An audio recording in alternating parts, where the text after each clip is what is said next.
My parents' divorce was unexpected to all those who existed in the orbit outside their marriage. To the outside world, theirs was a relationship full of commitment and respect. Mum and Dad enjoyed a marriage signposted with cutesy traditions, weekly trips to the local market, cooking dinner together, and nightly chats around the dining table were fixtures in our family life. They enjoyed 30 joy-filled years before they parted ways. Well, joy-filled to the people on the periphery, at least.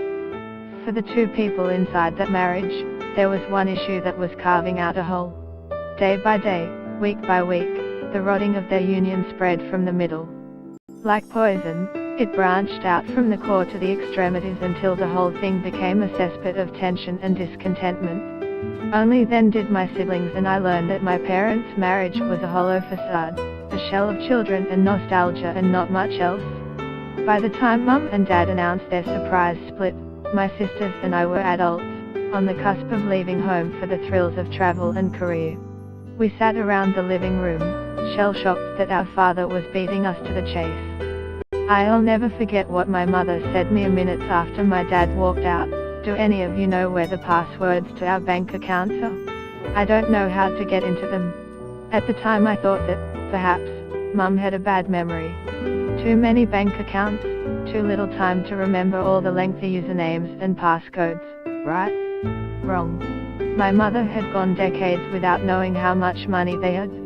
Despite being the main breadwinner, and working full-time, she had gone years without access to her own paychecks. She had handed over financial control to my father, completely and naively, year upon year, until he turned to her one day and said, "I am done with this marriage."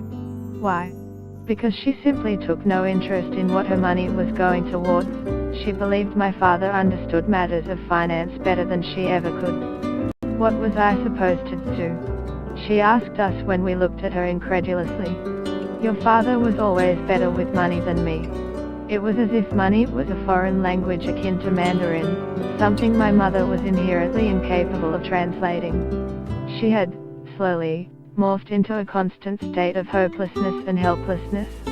Money is hard, it's all too daunting and confusing. So why not let Mark control it all? He seems to understand. As my mother's grip relaxed, my father's only strengthened. He had no qualms with all the power being at his immediate disposal. Some days, HED arrived home from work to inform us that HED spent $10,000 on something foolish. Well, we must be able to afford it, my mother would tell herself. And so, one April day in 2012, my mother's life unraveled, and she not only found out that she was about to become a 50-something divorcee, but a woman with far less money to her name than she had ever expected. Now, 5 years and a new house mortgage on, my university-educated, smart mother looks back at the dynamic in that marriage as the biggest mistake of her life. I was a complete and utter idiot, she tells us at family dinners.